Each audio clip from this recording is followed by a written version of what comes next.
Have you ever been told a paranormal story of a haunting when you were a child, and by sheer part luck, years later, you visit that exact location, and have an experience of your own? Well, put the kettle on the stove and get comfortable, because this is what exactly happened to Sam in the late 1980s. In the 1970s, Sam's grandfather told of a ghost story involving a man who lived in a mansion in northwest Donegal with his beloved 2 German Shepherd dogs. When the man died, he was buried on the grounds of his mansion. It was said that both the man's dogs missed him so much that they both died of broken hearts lying on the man's grave. It has been said that the spirit of the 2 dogs roam the great hall and rooms of the house and have been seen and heard in the great mansion. Fast forward to the late 1980s, and Sam arrives at a mansion in north-west Donegal on a bus full of other teenagers for a Christian retreat, as the house itself was bought by the church. Sam was impressed by the sheer size of the property as they entered the great hall. The teenagers were amazed by the wrap-around staircase to the floor above, supported by round marble pillars. Sam was expecting to see wonderful antique furniture from the period and chandeliers, but apart from the structural features, it was bare. What didn't go unnoticed was the bone-chilling cold feeling inside the mansion. It was winter and it was cold outside. The feeling inside the house was a lot worse. Sam thought this quite strange, but tried to forget this feeling, as this was an exciting time, and a time to make new friends. After seeing the main hall, we were all asked to assemble in a large room, just off the main hall. This room was very uninspiring, with plain walls and rows of stacker chairs. When we sat down, we were welcomed by the organizers, and was told about what to expect from the weekend. Someone asked, was there a TV room, but we were told that no technology exists here, you have each other. We will not see or hear the news on TV or radio until Sunday night, when you go back to your normal lives, but you will all be absolutely fine. Then they went into the history of the house briefly. Sam's face turned white as a sheet as they were told of the haunting story of the house and the spirits of the dogs who roam the house and property. We were told not to venture out into the garden at night alone because of the spirit of the dogs and the former owner of the house. This didn't wash with most of the teenagers, as many probably didn't believe in ghosts and thought the story was told to keep us from going out and getting lost or getting up to mischief. The attitude changed when Sam told them that they were told the exact same story by a grandfather who lived over 120 miles away. Sam said, "This has to be the house. My grandfather's story is exactly the same story as we have just been told." The history of the house is important, but the untold history becomes extremely important as the story comes to a head. The main shape of the house is the original house, which had a separate church building off to one side. There were 2 extensions leading off the main house, one which looked in keeping with the look of the main house, and the other, a long modern extension which in Sam's opinion, ruined the look of the house. After being a private house, it became a boarding school for boys. Leaving out the history discovered by Sam later, after that it became a place of retreat. Let's now go back into the main hall, and up the wrap-around staircase to the floor above, which is the sleeping quarters. The sleeping quarters consisted of a long dormitory room with wooden partitions separating each bed space. Sam was a bit disappointed, as it looked more like a military camp than a mansion with its rows of wrought iron beds. Sam noticed another wing to the property which had been chained shut. It was similar to the other sleeping quarters but looked unkept. "What's the story here? Are you renovating this bit?" Sam asked the groundsman. "No," said the groundsman, "that's where most of the hauntings happen. We don't use this bit." Sam was of 2 minds: either ghost hauntings are completely nonsense, or it's all real, which generated that small bit of unsure fear existing with Sam. After becoming adjusted to our surroundings, we have a meal together, after which business of the retreat was discussed. Fast forward to bedtime, and Sam is so tired and is one of the first person to reach the dormitory. A friend of Sam's arrived shortly afterwards who was a practical joker like Sam, discovered that the old beds had spring frames under the mattress. They decided to unhook all the springs except 2 on all the bed, so when people went to sit on their beds, they would fall through it.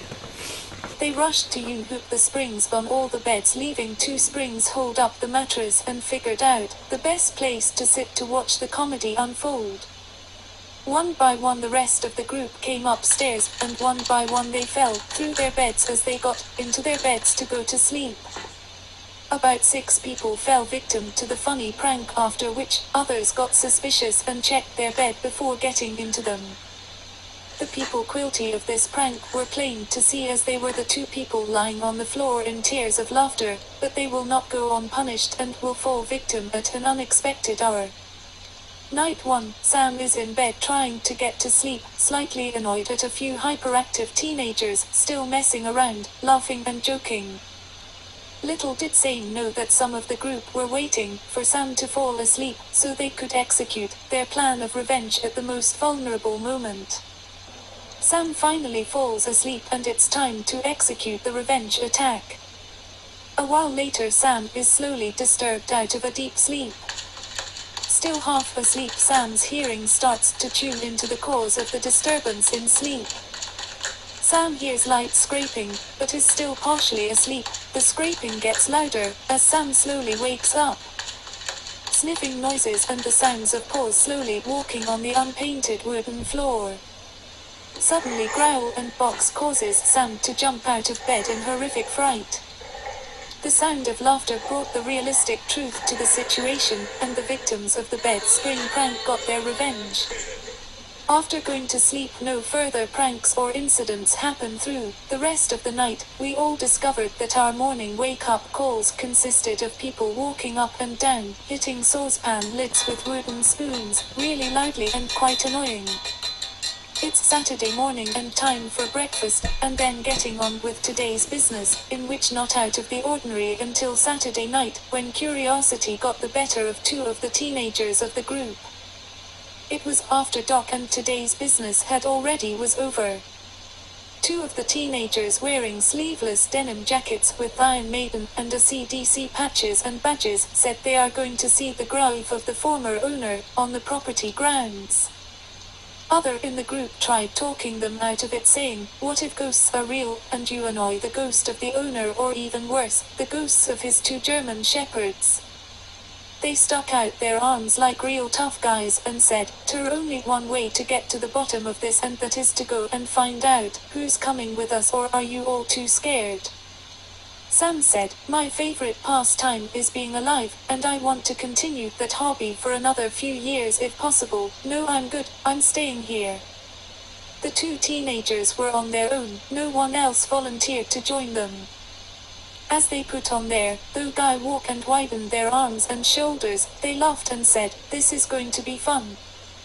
The rest of the group were in the dormitory talking and having conversations, and some conversations were about ghost stories, as we were in the middle of the topic. The 2 tough guys were gone over 20 minutes. We were discussing, was this a good thing or bad thing, and the idea that if anything strange did happen, they would have been back sooner, so basically it seems nothing is wrong at this point. A few moments later the dormitory door bursts open, and there stands the shivering remains of the 2 guys, out of breath from running, crying and shivering. We ran over and asked what happened, but they were still out of breath and too overcome with pure and utter terror. They were sat down, and gave the both of them time to calm down. Both were whimpering and mumbling a few swear words, as they both seemed to be still in shock. After giving the 2 teenagers time to calm down and gather themselves together, we questioned them about what just happened. One of the group asked, "What did you see?" This would have been a good guess as a first question to ask, as most people considered paranormal activity with ghost sightings. They explained they didn't see anything. Everything was fine until we walked towards the grave. Then suddenly we felt this weird electricity feeling, like getting electricity sent through your body. It's hard to explain, but I know what I felt. There's something out there, I'm not going out there again. The other teenager told almost the same story, and expressed a weird feeling suddenly surrounding them. Sam seen the aftermath of the two teenagers' experiences, and is of the opinion that judging by their emotional state, it wasn't an act. If teenagers were to invent a story for attention back then, you would expect visual experience to be involved. Another possibility is that they expected to be scared and worked themselves into a state, and taking in the ghost story they were told on Friday evening, when we arrived.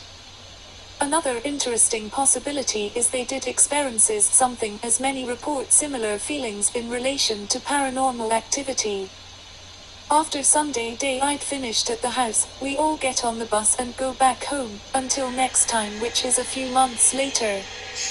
Fast forward a few months and the bus arrives back through the driveway of the retreat mansion. Sam is more prepared this time with woolen jumpers, because it is still cold, and the house is cold despite boiling hot water running through the big cast iron radiators inside the house. As there is new people in the group, the usual meeting is held in the big room, just off the grand hall, which the same is said that was said at the last visit. Friday night was uneventful. Fast forward to night 2. A night Sam will remember forever, and is still puzzled about the event 30 years later. Each dormitory cubicle had a sink for washing and clean your teeth. The wash hand basin is situated up against the outer wall, and right on front of the sink is a large window out into the courtyard. Brushing teeth before bed, Sam is standing by the wash hand basin looking out onto the courtyard. It's dark and nothing much can be seen from the window. Then Sam hears crying. It's the sound of a female cry, a cry of utter desperation. Is this the cries of one of the girls in the group? Sam wondered. Sam looked straight down from the window at the court below. Sam can only describe what was below. It was a young woman, with long dark hair, dressed in a long, white or light-colored night dress. She was crying uncontrollably with her hand up to her face.